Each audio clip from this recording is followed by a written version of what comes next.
ঈদ উপলক্ষে সম্প্রীতির উজ্জ্বল দৃষ্টান্ত কুমারগঞ্জে। দক্ষিণ দিনাজপুর জেলার কুমারগঞ্জ ব্লকের কৃষ্ণপুর সীমান্তে ঈদ উপলক্ষে দেখা গেল সম্প্রীতির উজ্জ্বল দৃষ্টান্ত। বুধবার কাঁটাতারের দুপাশে ভারত ও বাংলাদেশের মানুষ মেতে উঠলেন মিলন উৎসবে।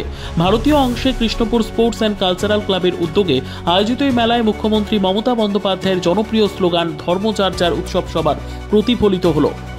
North Bengal Times report. উপলক্ষে আমাদের যে ওই বিশাল মিলন উৎসব পালন করা হচ্ছে, ক্লাবের প্রতিটা সদস্য, আমার প্রেসিডেন্ট, সহকারী প্রেসিডেন্ট যারা রয়েছে, তাদের প্রচেষ্টার জন্য আজকে আমাদের এই মিলন উৎসবটা আমরা পালন করতে পারছি।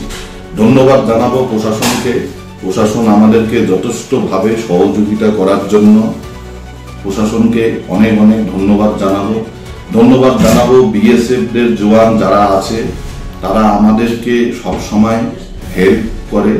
তাদের হেল্প ছাড়া এই মিলন উৎসবটা আমাদের পক্ষে সম্ভব হতো না। এই মিলন উৎসব আগামী দিন আরো অনেক বড় করার চিন্তা ভাবনা আমাদের ক্লাব থেকে রয়েছে। আগামী দিন আমরা এই উৎসব একটা অন্য মাত্রায় নিয়ে যাওয়ার জন্য যা করার আমরা করব। এই উৎসবে ছোট থেকে বড় সকলেই আসে এই মিলন উৎসবে। এই মিলন উৎসবে ধর্ম যার যার, উৎসব সবার। এখানে সব ধরনের লোক এই উৎসবে সামিল হয় এবং সকলের সাথে এক মিলন বন্ধন আমরা ঘটাতে পেরে খুব আনন্দিত।